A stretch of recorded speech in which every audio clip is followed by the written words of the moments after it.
All right, the red light is blinking. So I'm going to come back to this share screen. Can you hear me okay? Yes. Okay. All right.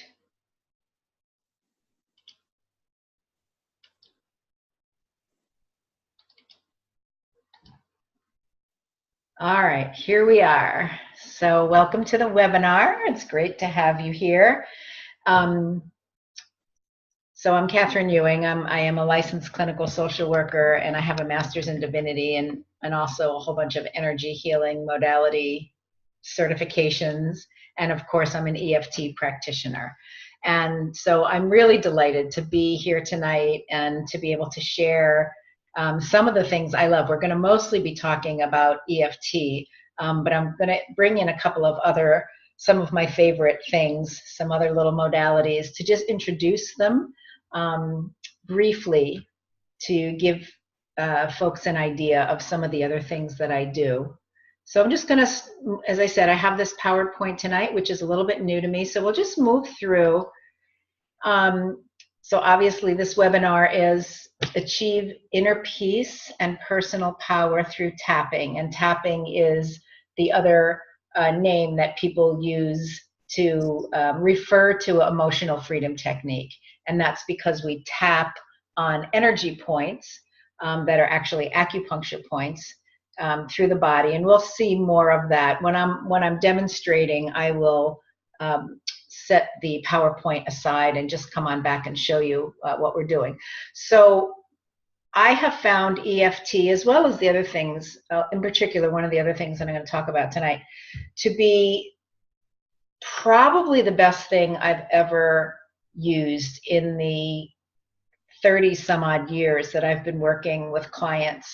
And as we like to say in the tapping world, try it on anything, because honestly, I have used it across the board with so many different presenting issues, underlying problems, sabotaging behaviors, limiting beliefs, places where people are stuck and not moving forward in their lives, helping to reduce anxiety and lower the impact of stress in people's lives, which obviously both helps not only emotionally and psychologically, but also in the body in terms of reducing the number of the chemicals, the unhelpful chemicals, the adrenaline and the cortisol that are running through the body. So we'll be talking about all of that tonight.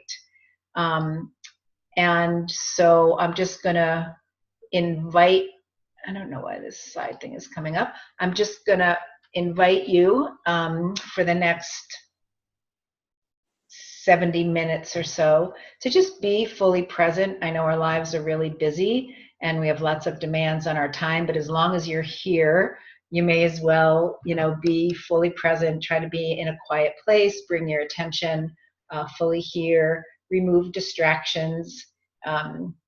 Even if you're watching this later as a replay, just let other people know that you're just going to be focused on yourself here for the next 70 minutes or so.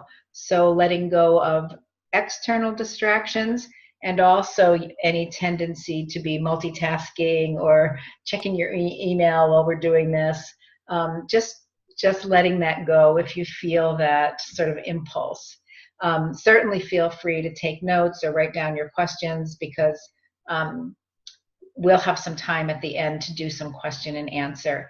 And I hope that you'll stay through the whole webinar, because the information all the way through is really helpful. And there are a couple of offers, things that I would like to share with you at the end of the program.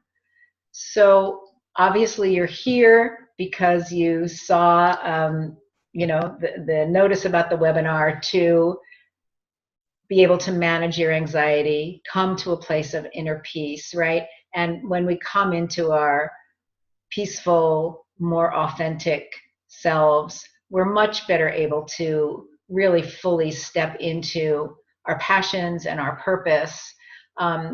So if you're on this webinar, you're probably here because you feel some sense of being stuck or imprisoned or blocked with your own struggle with self-doubt or criticism, anxiety, self-sabotage, guilt or shame. certainly, all of us have some degree of most of those things present in our lives, some more than others, and we'll talk a little bit more in a moment about how that all sort of happens, and where these different stressors, anxiety, emotions, feelings, even physical pains come from. And so through the webinar tonight, my intention is to help give you a better understanding of where these things that we've just talked about, these different ways of being, of feeling, of thinking and behaving, where they were seated and how they developed in the first place, and also why they're so hard to change. And that really has everything to do with the way that the brain is wired, how it takes in information, and how we, over time, develop these sort of grooves in our neural pathways where the mind will follow the path of least resistance and use the same, well-dug channels, if you will, rather than trying to develop a new path with some new pathways. And again, we'll get into all of this in much more detail as we move through the webinar. So, if you're ready to learn how to clear these patterns, to shift your mindset so that you can live with a greater sense of self-awareness, because awareness precedes everything, right? If there's no awareness, there's no opportunity for change, because there's no place to intervene if we don't have a sense that something is out of balance or off kilter or just not feeling good in our lives. So that moment of self-awareness and being able to be self-reflective and sort of self-referred is really critical to making any change whatsoever. It really is the vortex or the portal into that. And then along with that, obviously, comes a level of self-acceptance. Even it doesn't mean we have to like or agree with everything about ourselves or that we're doing, but that in the moment we can accept that that's where we're at, and that's our situation in the moment.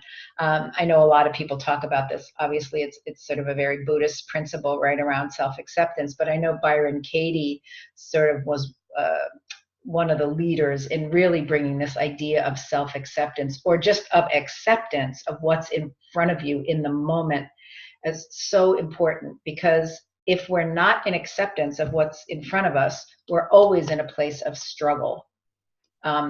Because as the kids say, it is what it is. And the more we fight against what is, the more struggle and suffering we create for ourselves. It doesn't mean we have to, like I said, agree with everything, or maybe at some level not want to change or adjust, but coming to that place of acceptance again is really critical. I love the fact that this is called the emotional freedom technique, because again, it's the most effective methodology. And trust me, I've studied a lot. I am, I'm a learning geek. I am always, I'm just on this path of always learning, always learning, always learning the next thing, always becoming certified, always doing the research. And honestly, in all the years that I've been doing any kind of both personal work for myself and work with clients, whether it's in psychotherapy or coaching, or even just sort of mentoring and sharing, I've found emotional freedom technique to be the most effective tool to both reduce anxiety, turn down the dial on the amygdala, so to support emotional balance in the moment, but then also over the long term to use it as a way to clear what I would call the emotional residue that's held in our cellular memory, in our energy body, whatever it is that you might call it in your own language or jargon. But our subconscious, everything that's held there can be released and let go through this process, so that we can begin to live more in the present moment and not so much from the patterns of our past that are just kind of looping through. And then self-love is a whole nother piece. I won't go into too much more about that, but my feeling is, as we do this work, as we come to understand where our patterns and our beliefs, our limiting beliefs and our blocks have come from, and hold ourselves with more compassion and forgiveness, then self-love is both part of that process and a byproduct of that process. And again, we may get into that more as we go along. And then finally, there's always an opportunity. Obviously, a webinar is, kind of a quick snapshot of this work and these ideas and this modality.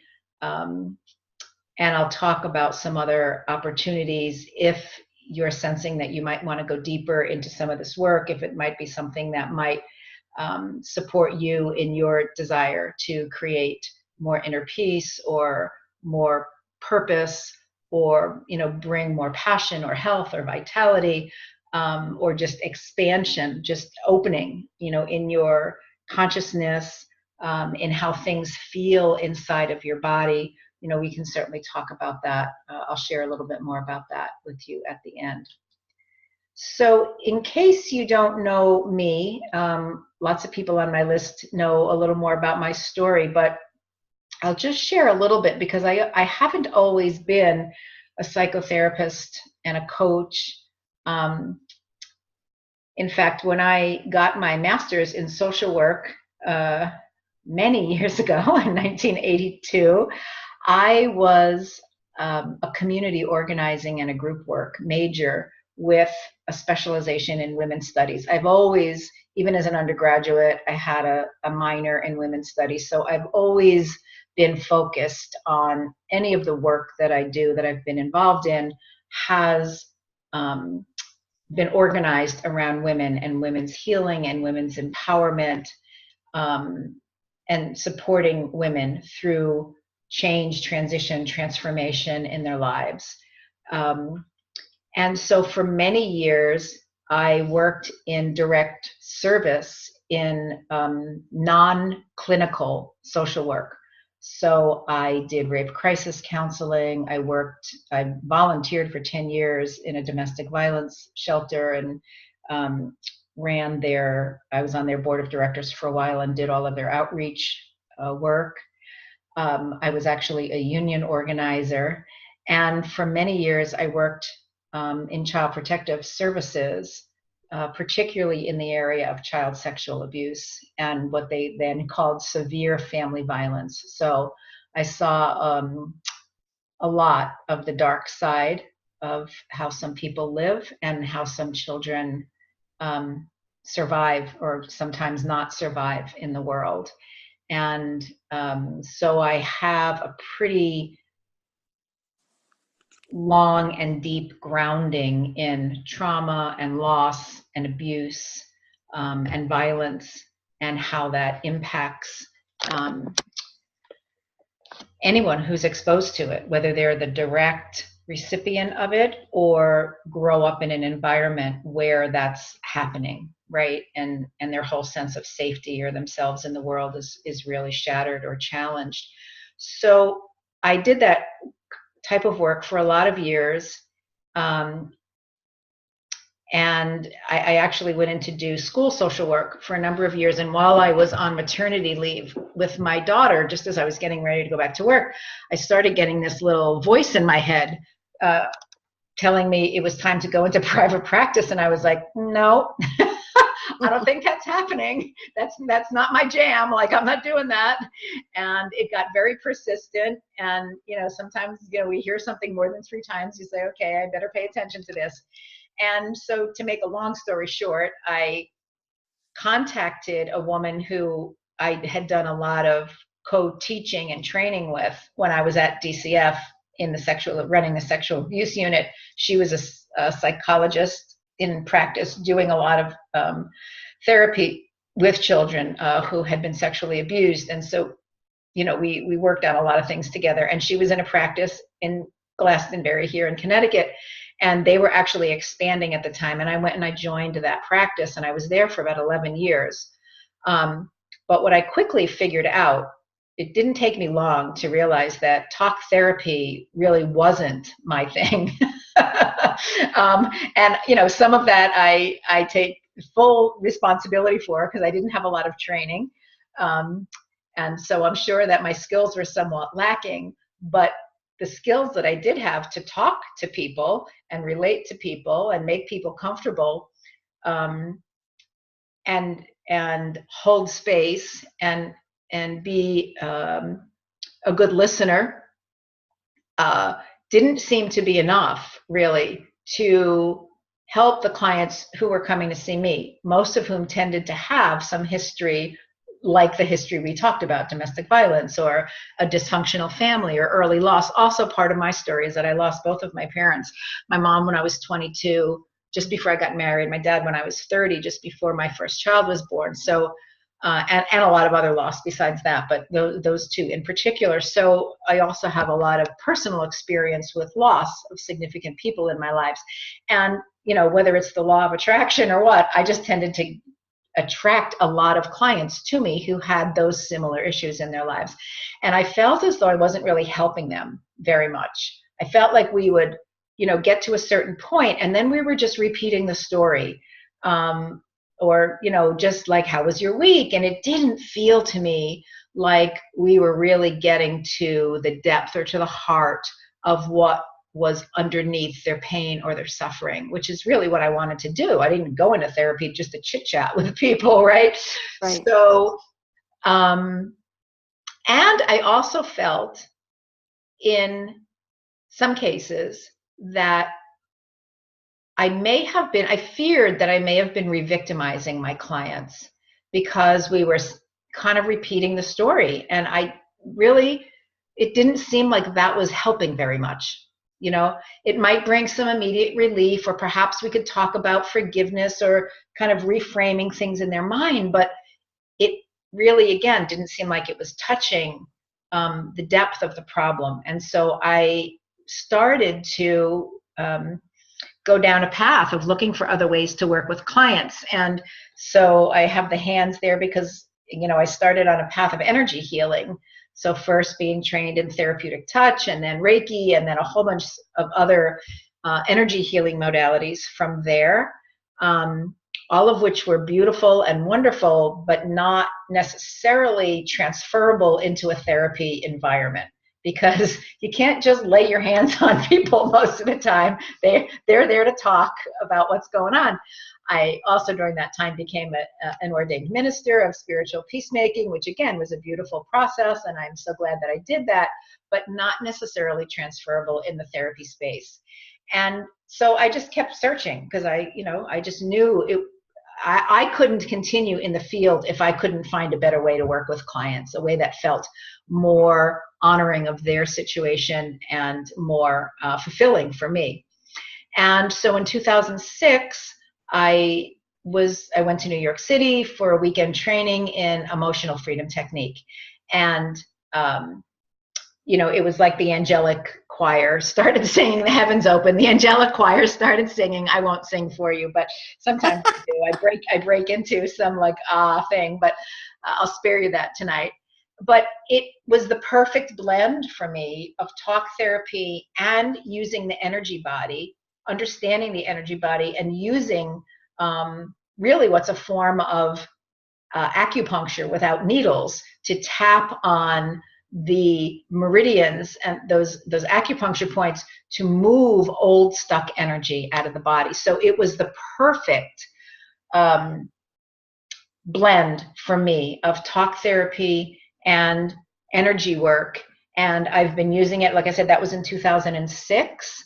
And after some initial, oh my God, they're going to think I'm crazy, we're going to be tapping on our faces, like I'm going to lose all credibility here, I just said, screw it, it works. And they would have stood on their head and spit nickels if I asked them to, if they thought it was going to work. So I had to get over myself a little bit first. And then once I did, we were off and running. And so just as a little bit of a background to the energy piece of this.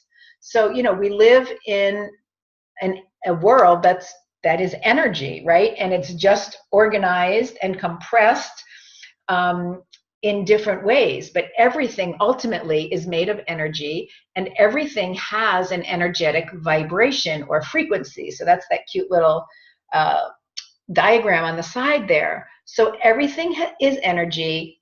All energy has a vibrational frequency. And, if we look at it from the law of attraction framework, and I actually haven't, my next slide is about that, so I won't go into that right now.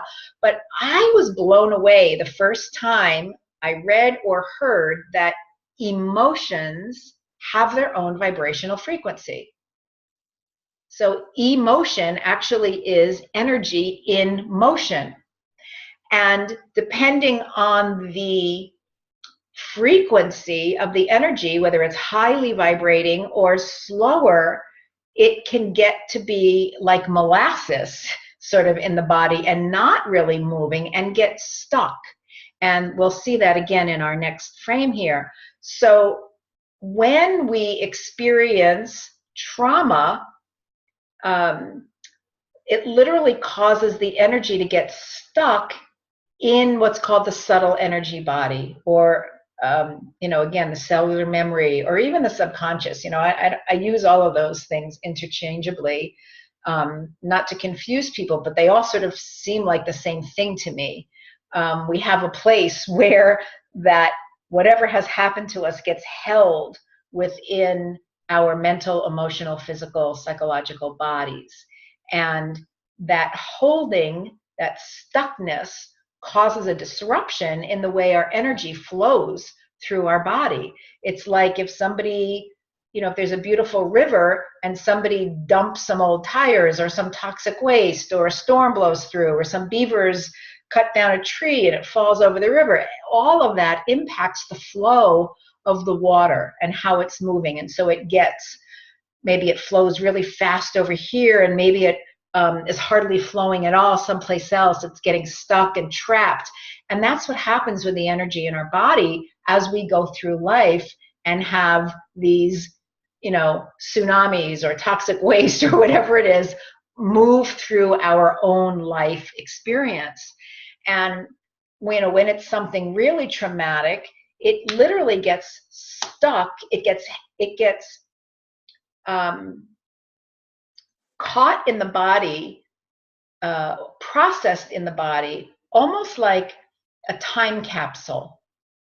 So if you've ever had kids or seen anybody open a time capsule, it's everything from a particular year or era, and they put it in some kind of preservable container and they bury it in the ground. And when you pull it back up, it'll open it up, and maybe you can hear the music of that time, and you'll see some of the foods that they were eating, and maybe there was a book in there about what they were reading, and maybe there's actually even a message from somebody on a tape recorder or whatever.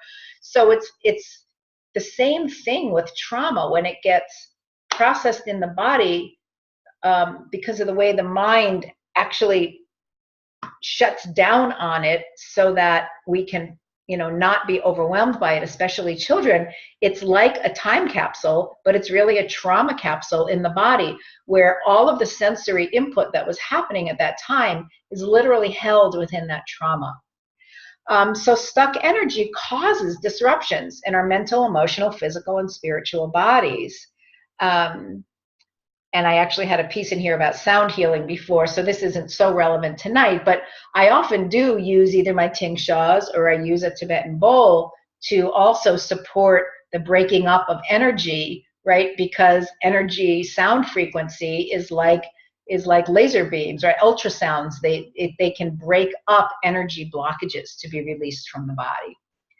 So this is just, I mentioned the emotional guidance scale.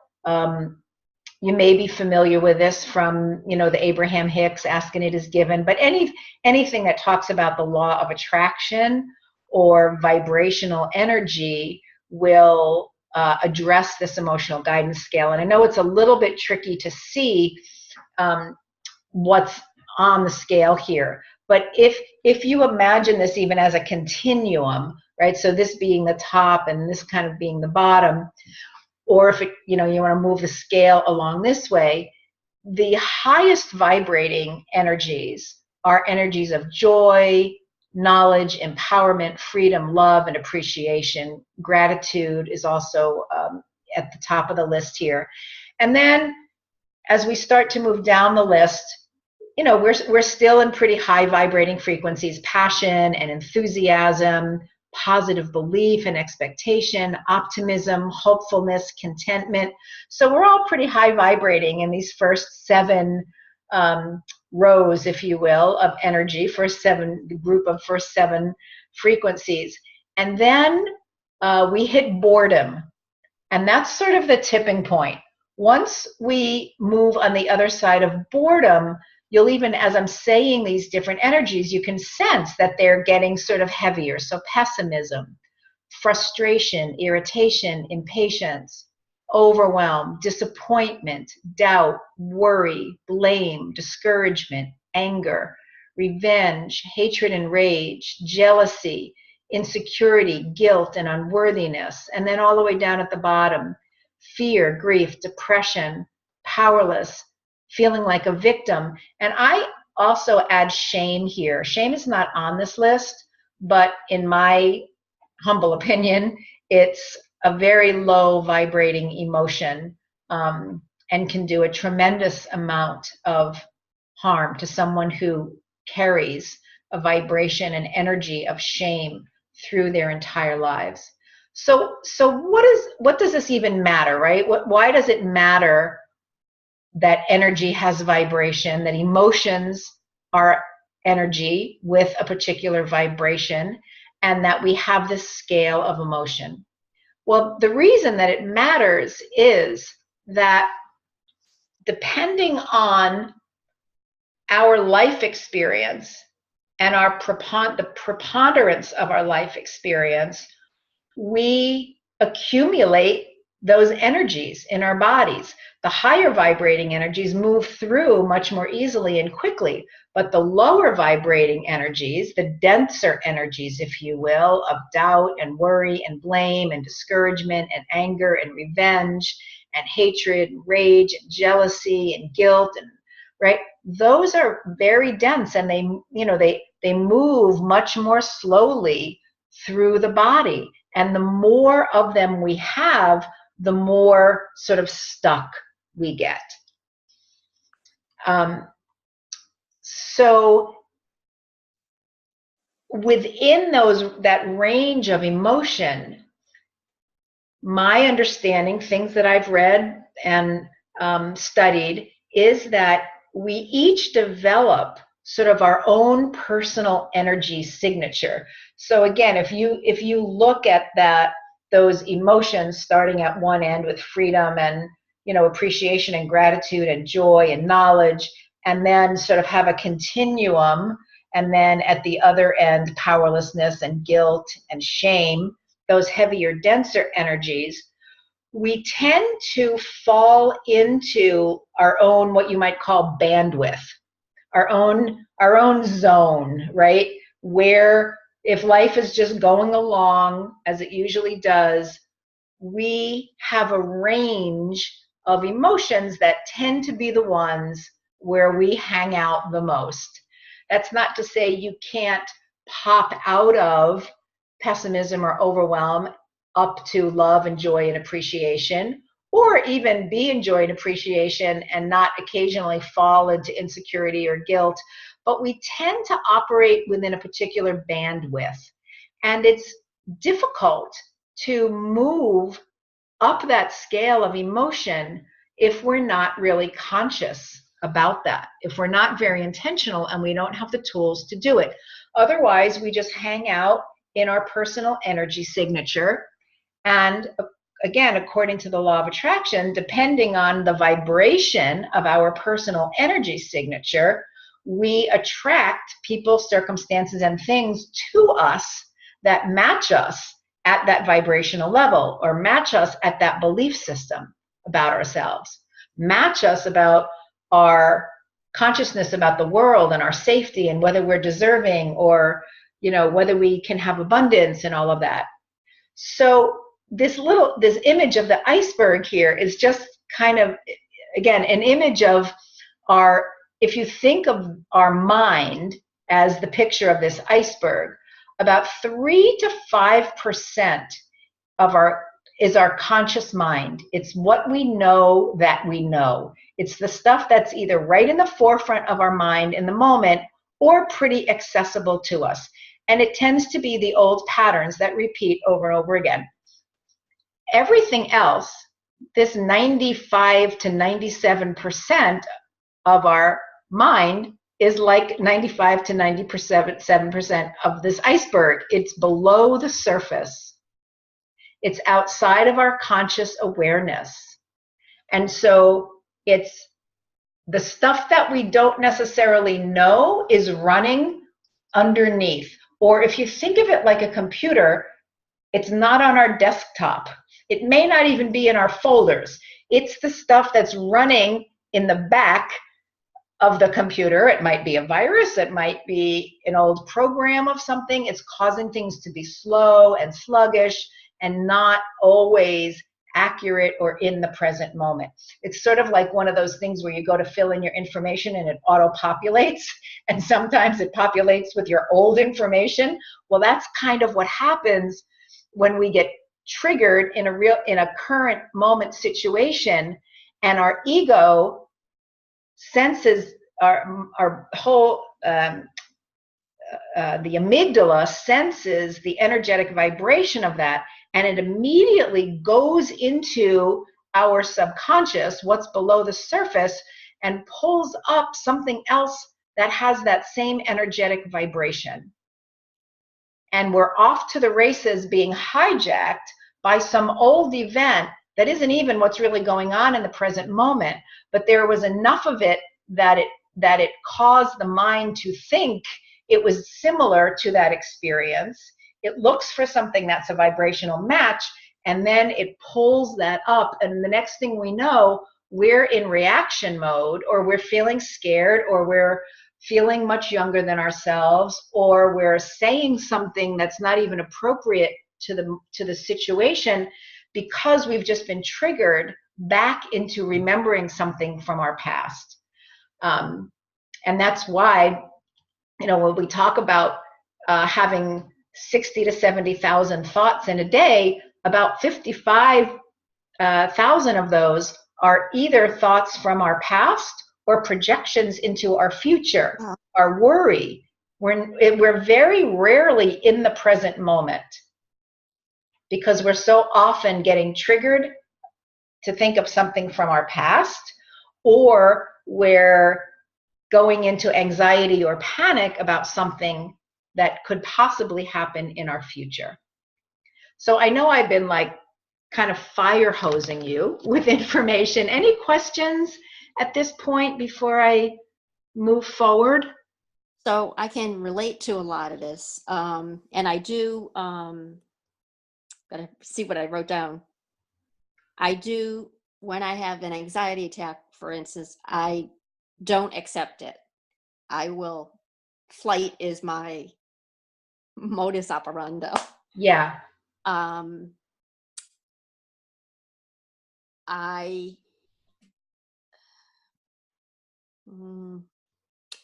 don't remember any trauma.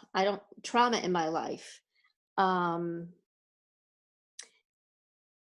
that could have caused me to have anxiety attacks, or is it just something that happened? Well, let's actually talk about that. That's a great segue into this next piece. I also want to just share a little bit about what goes on in the brain with the anxiety. And you mentioned your brain you go into flight, right? So we most of us have heard of this fight or flight response. Right. So what happens is that the amygdala, which is a little almond size, it's actually a gland inside the brain, and its job is like being the guard in the watchtower, if you will. It is always scanning the environment for some potential danger. And again, the way that it recognizes danger, it might be something that comes in through the senses, like the way somebody looks at us, or the tone of someone's voice, or the way someone's slurring or scraping their feet along the floor. But there's something, and there's usually it's a vibrational aspect of it that what's the word I'm looking for? Gives the amygdala the idea that there is something. Okay, so it feeds it. It feeds the amygdala perfect information that says, danger, danger, Will Rogers. We need to do something here. Now, because we have so many more things stimulating the brain now than we did when our brain was originally developed, and it hasn't changed, it's still the same brain, we are much more likely to go into that fight or flight response more often than it was really made to, because we're so highly stimulated all the time that it doesn't take a lot to like turn the dial on the amygdala up just enough to trigger that fight or flight response. So the amygdala senses something, it's already heightened because we're just processing so much all the time anyway. So the amygdala clicks on, it's like a thermostat, clicks on, sends a message to the hippocampus that says, danger, danger, you know, we got to get ready to protect ourselves, because the ego's primary focus is your survival, right? I mean, it does other things too. It keeps lists and it reminds you of what you have to do, but its primary job is to keep you alive, to keep you safe and out of danger. So it's always going to default to that survival response. So if there's a sense of danger for whatever reason that may have gotten triggered, there's a message that goes to the hippocampus, which then, you know, sends a message through the body that triggers the flow of adrenaline and cortisol through the body. And that is what we know as the fight or flight response, right? It can be a panic response or full blown ends up in a fight or flight response. And part of the physiological reaction in the body during the fight or flight response is that the blood flows away from the prefrontal cortex. Now, the prefrontal, because it goes to the extremities, it goes to your heart, it goes to your legs, it goes to your fists, your arms, right, to prepare you either to run or fight. That's what it was made to do. And so because the blood is not available, I mean, there's some, but not as much as we need to, that's our decision making and our language accessing part of the brain. So we don't have what we need there in that moment to think clearly or express ourselves clearly. You know, did you ever have that experience of, you know, you've just had a fight with somebody, or you're blown up, or somebody has said something to you and you just can't even speak up or defend yourself? You feel like you just cannot find the right words. And then when that all settles down, it's like, oh, I could have said this, or I should have said that, or darn it, why didn't I think of that, right? But it's because we really can't in that moment.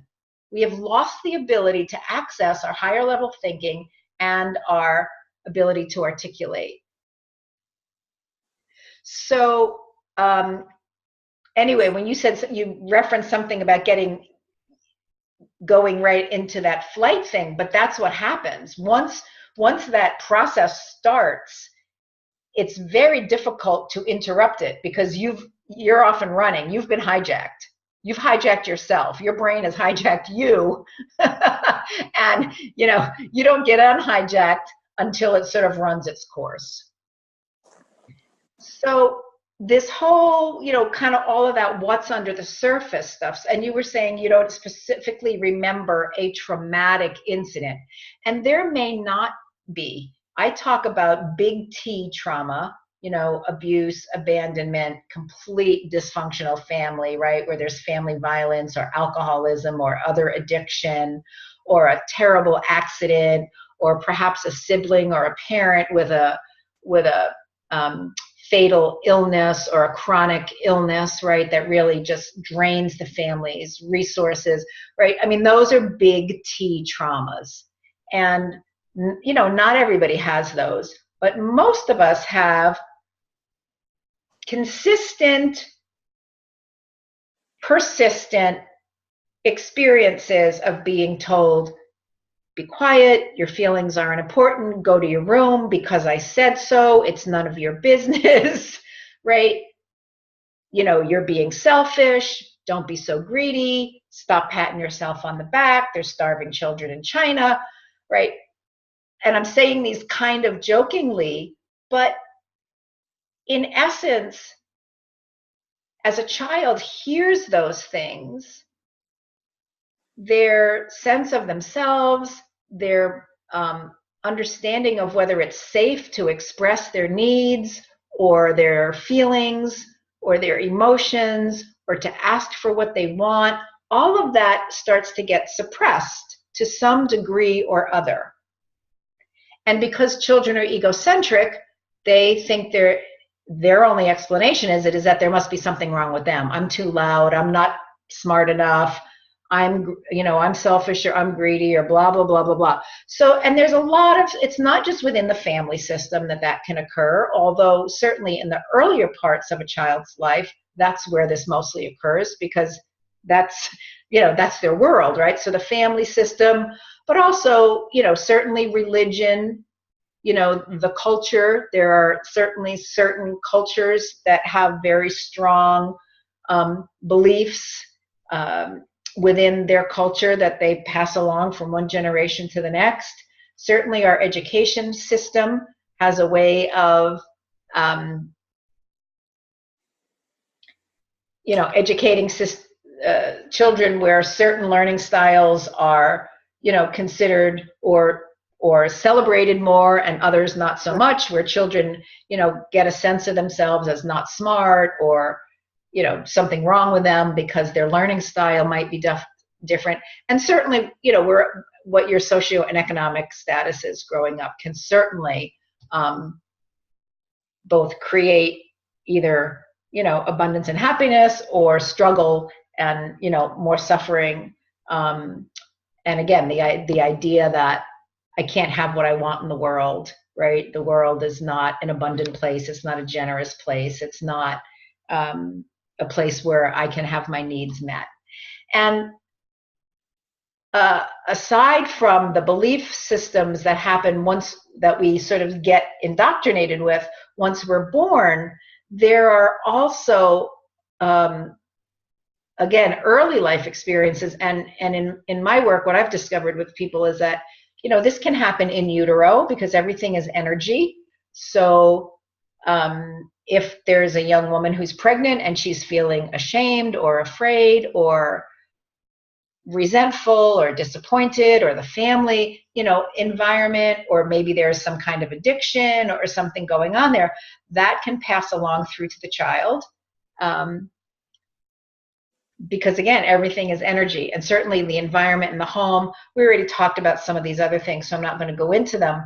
So it doesn't have to be, I guess what my point is, it doesn't have to be a capital T trauma in order to activate some kind of anxiety response or, usually we associate post-traumatic stress with, again, one of those, major traumas.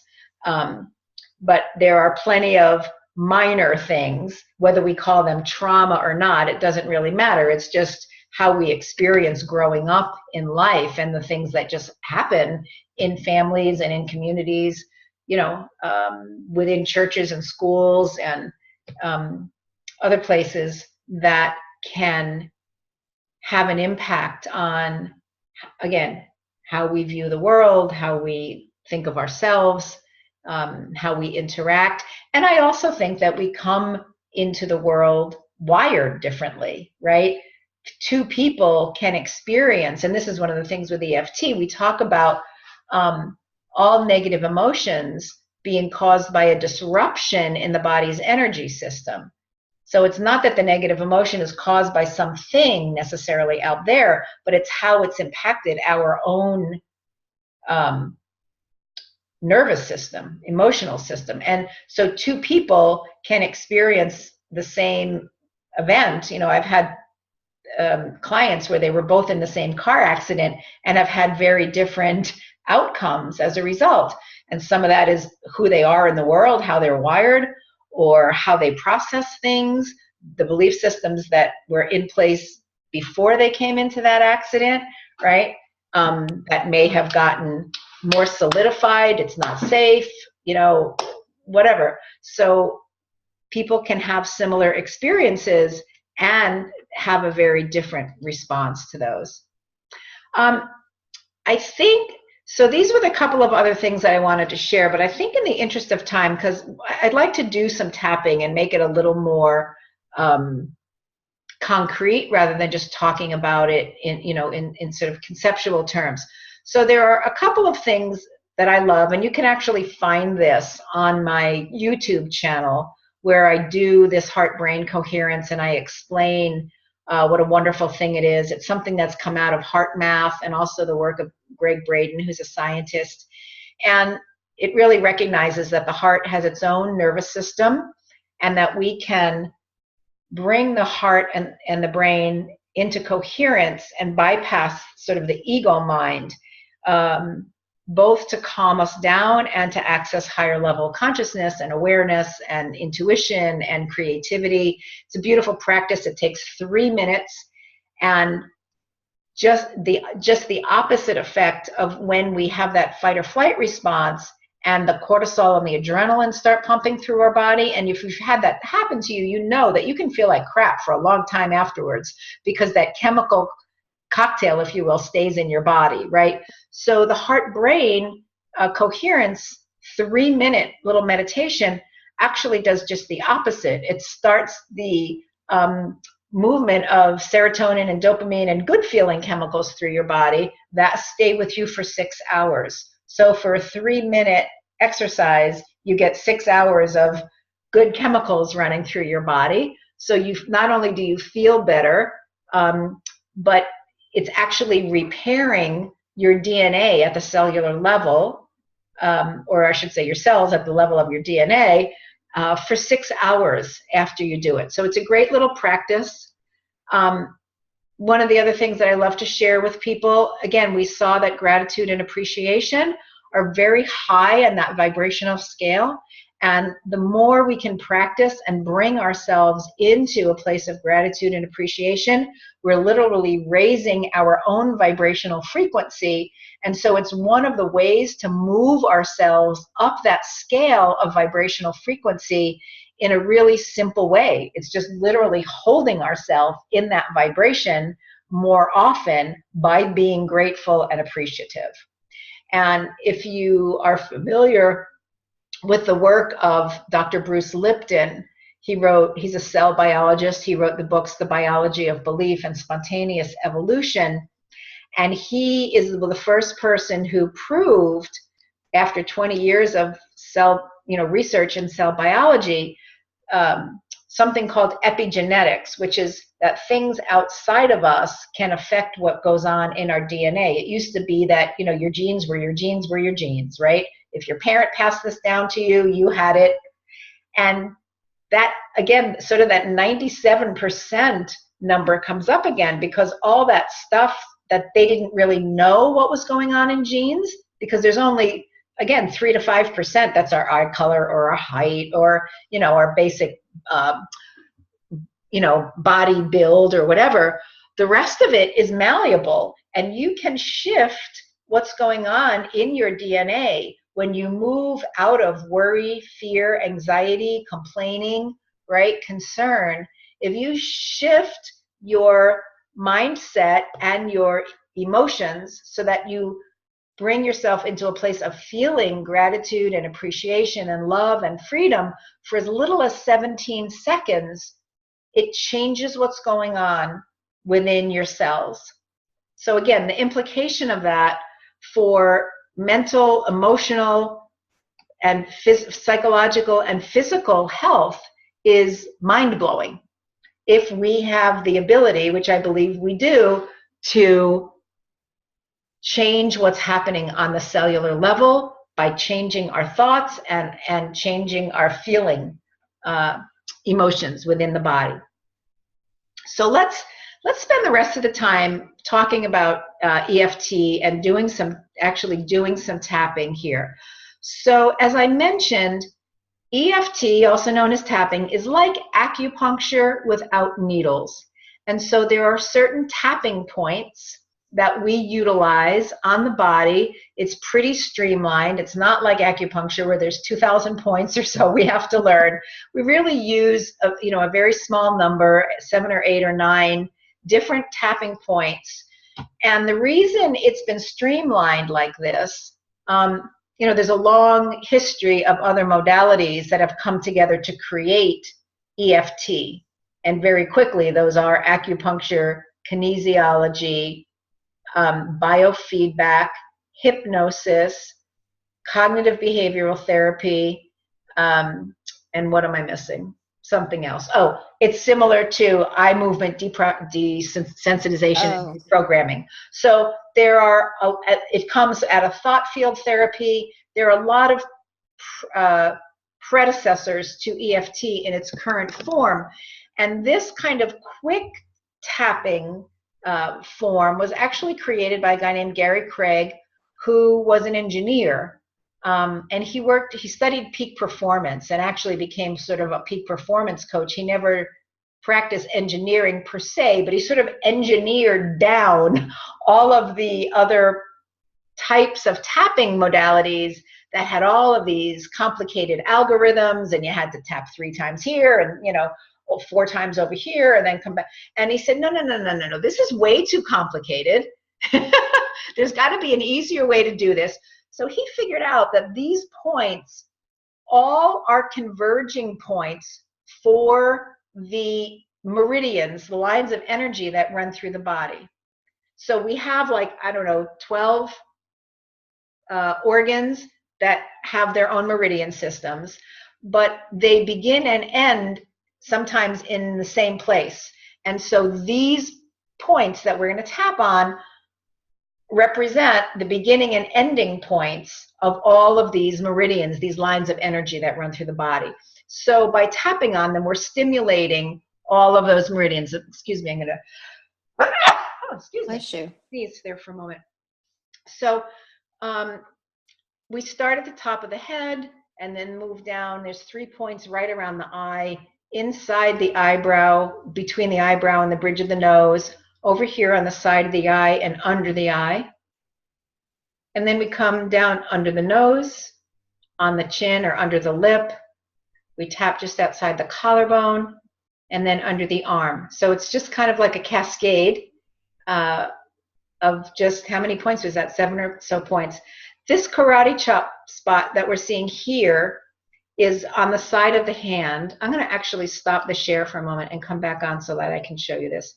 So when we do EFT, we use what's called a setup phrase. And the setup phrase has 2 components, and it sounds like this. Even though I have this panic and it comes on without me even being aware of it, so that's the problem, I deeply and completely love and accept myself and all my feelings. And we do a setup phrase 3 times. It can be the same phrase where we might change the wording up a little bit.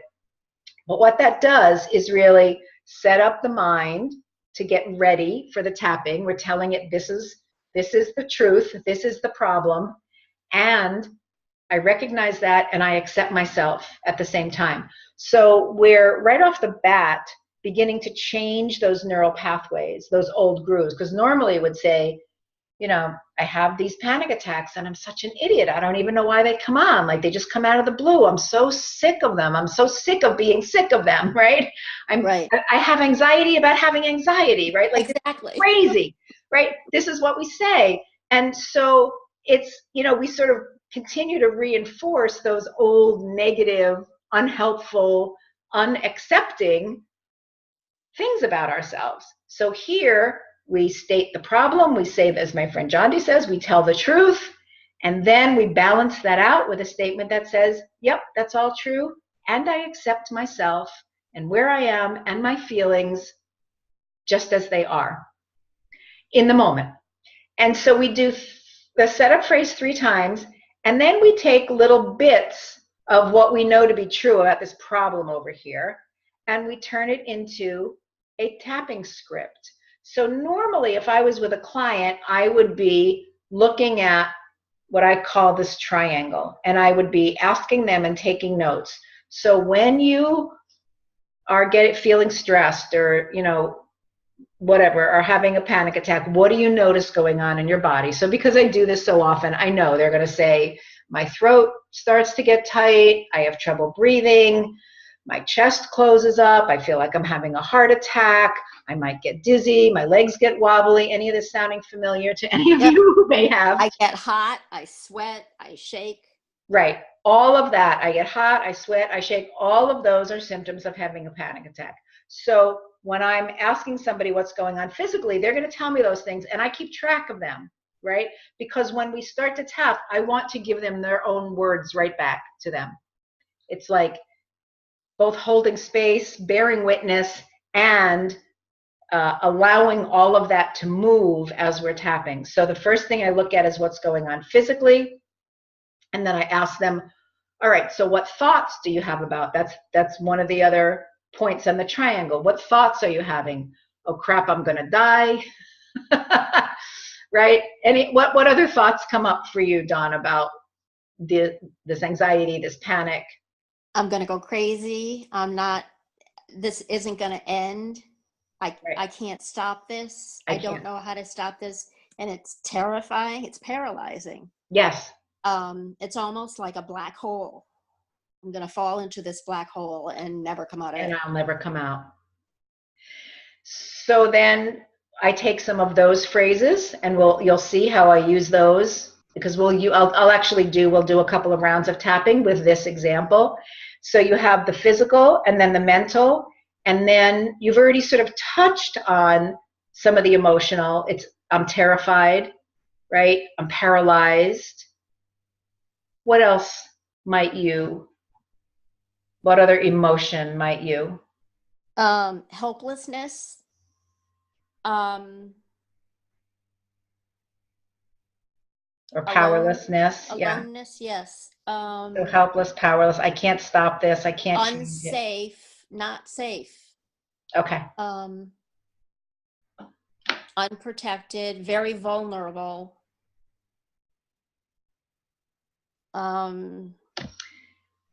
Lost, actually. Lost. That's so interesting. That's a word a client used yesterday too. I hadn't heard. I mean, it's not that I haven't heard it before, but it's just interesting to hear it 2 days in a row. All right. So here's how the tapping is going to work. So we were over here. We were looking at the tapping points, and then we looked at the tapping sequence, right? We're going to tap 6 or 7 times on each of these points, and we're going to start with the setup phrase. So I'm just going to come on back here, and I'm going to use this anxiety, right? And you can tap along with me and just notice how this feels. So even though I have this terrible anxiety, and I don't know how to stop it once it starts, I deeply and completely love and accept myself and all of my feelings. Even though I feel terrified and paralyzed, powerless, and really lost when I have one of these anxiety attacks, I deeply and completely love and accept myself and all of my feelings. Even though it's so scary because my throat starts to close and I feel like I can't breathe. I feel like I'm having a heart attack, and honestly, I feel like I'm going to die. And I deeply and completely love and accept myself and all of my feelings. So we're going to start tapping on these different points. This anxiety, this terrible anxiety, and these panic attacks, they're so scary, terrifying, really, and paralyzing. Once they start, I don't know how to stop them. I can't stop them. I'm powerless and helpless, and that makes me feel even more terrified. Like I'm dropping into a black hole and I can't get out. This deep black hole. So terrifying. These panic attacks. They're ruining my life. They take control, and there's nothing that I can do. I don't feel safe. I feel vulnerable, and I feel lost. This awful anxiety. These terrifying panic attacks. I have trouble breathing, pain in my heart. I feel hot. I don't know if you can see where I'm going here. Yep. On the collarbone, I feel hot and sweaty. And now I'm under my arm. And I get paralyzed with fear and terror. It's like I'm hijacked by my own body. So frightening. Like I'm going to fall down this black hole into this bottomless pit and never be able to get back again. Such a scary feeling. So vulnerable. So unsafe. I feel helpless and powerless. And there's nothing that I can do to help myself once that panic attack starts. So we're just going to come back here for a moment, tap again on the karate chop spot. So that's just the first round.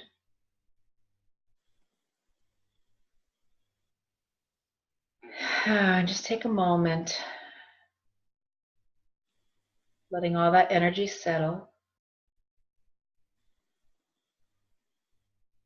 And just noticing how that feels. Sometimes the first round will actually trigger more of a response because we're actually saying out loud the things Right. that have been present inside of us. So sometimes it can almost feel worse after a first round, but sometimes even after just one round, there can be a sense of relief or letdown or a lessening of some of the symptoms. So I'm curious about your experience. So I felt calm, but I don't know if the reason I felt calm was because I could see your face and I could see you take a deep breath. And so instantly I just copied you. Yeah.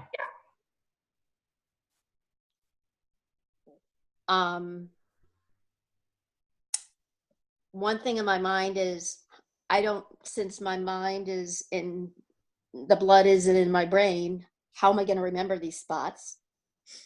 And if you weren't here, how would I remember? Sometimes I forget to breathe. Mm-hmm. Yeah. So even if you're in the middle of something, even if you can't remember your thoughts, you can start to tap, even if it's this, because that will start to calm the amygdala. Okay. So in the moment, it will help that whole process start to wind down more quickly than it would have otherwise. So it may be that right in the beginning,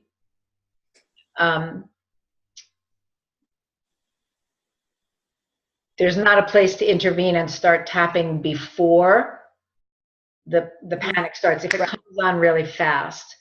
But my experience is the more you do this, just to clear anything, a feeling of sadness or confusion or sorrow, or, I mean, I tell people use it every day, like mental hygiene, emotional hygiene before you go to bed. So you wash your face, you brush your teeth, and then you do some tapping about your day. You know, even though I had that exchange with the clerk at the store that didn't feel that comfortable, I deeply and completely love and accept myself. Even though that jerk pulled in front of me on the highway and it really scared me for a minute, I deeply, so the more you can begin to utilize it on a day-to-day basis, both say, you know, for a few minutes in the evening before you go to bed, or, you know, as a prescription might say, as needed, if something comes up during the day that's uncomfortable or painful, emotionally, physically, psychologically, you can tap in that moment. So it doesn't become, Right. it gets discharged from your system, and it doesn't lay the groundwork for perhaps, you know, some kind of greater anxiety response or panic disorder, you know, response later on. The more you tap, the more you clear out of your own energy field. So, you know, we were talking before about that threshold, that we're not that far from that tipping point, right? Because we have this whole accumulation of stuff held in our mental, emotional, physical body, our energy system. And then we have all of this stuff going on in our lives that we're trying to keep straight, and it's stressing us out, and there's just too much to do, and right, we're getting overwhelmed and blah, blah, blah. The more you tap, you sort of bring your own baseline down a little bit. So now there's a little further that you have to go before it's going to perhaps go into a full-blown panic attack. Okay. So there's the using it every day just as a sort of emotional hygiene, and then also having it available to use for anything that comes up during the course of the day. Anger. So how did you learn, how did you remember where it was, where to start? Does it really matter what order you go in? Well, the order is, and I can actually, you know, send this to you if you want. The order is that we start with the setup phrase. We create a setup phrase first. Okay. And then I always start top of the head, and I just come down inside the eyebrow, outside the eye, under the nose, under the eye, under the nose, under the lip, on the collarbone, under the arm. And then we're back up here again. Okay. It just, once you've done it a few times, it's just a really simple flow. Okay. And then we don't really have time now, but I don't ever really just do one round if I'm either working with myself or with a client. So I would check in with you, what changed, what feels different. I might look at all of those things that we talked about before, right, kind of see where you were in relation to those things, and then create another setup phrase and do another round. Or if everything was pretty much the same, we wouldn't even have to create another setup phrase. We would just start tapping. But you know, all of this is getting into the details and the nitty-gritty, right, which, you know, is great for you to know, but it's, you know, way too much to unpack unpack all of here. So, but hopefully that gives you a sense of it, and how it moved the energy for you, because I could see, I mean, the emotion clearly came up for you. Something was moving, and you seem a little lighter now than when we started. So something shifted, you know. So well, then it works. Yay! So let's just go back here for a moment. I just want to come back to the PowerPoint for another moment or two, and then we're going to wrap up. So again, this is, you know, the question that you just asked me about the tapping sequence. So up here would have been, we create the setup phrase, even though I have this anxiety, I deeply and completely love and accept myself. And then the tapping sequence where you're tapping on each point while you repeat those, what I call what's in the parentheses, all the things that you told me: terrified, paralyzed, helpless, Right. powerless, not safe, vulnerable, lost, hot, sweaty, right? All of that. You just tap through those, again, coming down, top of the head, outside of the eyebrow, inside of the eyebrow, outside of the eye, bone under the eye, under the nose, under the lip, the collarbone, under the arm, and then just repeat it as many times as feels comfortable. So we are at the end of our time, and as always, I'm delighted to have shared this information. I know, because I've been doing this for so long, working with so many people, men and women, but mostly women in my work and in my practice. And I know the stress that we're all under. It is just a stressful time to be alive. And it just seems like with technology and everything else that's going on in the world, so many things coming to the surface have been in the shadow of the collective that are now coming out, right? All the stuff about abuse and just every industry, it seems, is it having its own shadows being brought out to be revealed and hopefully healed. So I know how important it is to have some tools that really work in your toolbox, and to do them consistently and over time. People can come into my office and have once or twice experience and leave feeling better, but that doesn't necessarily translate into a real transformation in their lives, because these things take time. Even though you can get immediate relief, in order to have real transformation, it's going to take some time. It is pretty miraculous, but it's not. Well, it's true, because right now I'm present. All I'm doing is focusing on you. But in the real world, I don't have that luxury. Right, and then you step back into the world. So I wanted to share a couple of things. One is that I am doing a women's retreat in Voluntown, which is sort of in your neck of the woods, in August, the 9th through the 13th. And these are some pictures actually from there. And this is the website address for the more information on the retreat itself.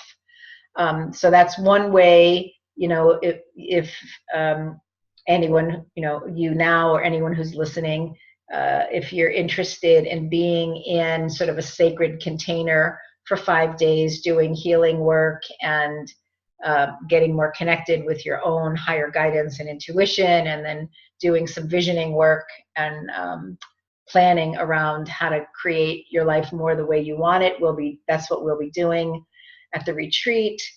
And then obviously there are other ways to work with me as a one-on-one client, or coming to my workshops or whatever. So opportunities abound. I'm happy to be in touch with you if you want to explore any of that. And as always, great thanks and appreciation for spending your time with me. Well, thank you to you. And where do I get the details about this retreat? So you're on my mailing list now, because you signed. Did you sign up? Oh no, I didn't know. You never sent me the link. I didn't. Just to the Zoom, and not to the. Is that what it's called? And not to the. Not to the actual registration page. Okay, so this www.healingwomennow.com is the retreat page. It's got all the information.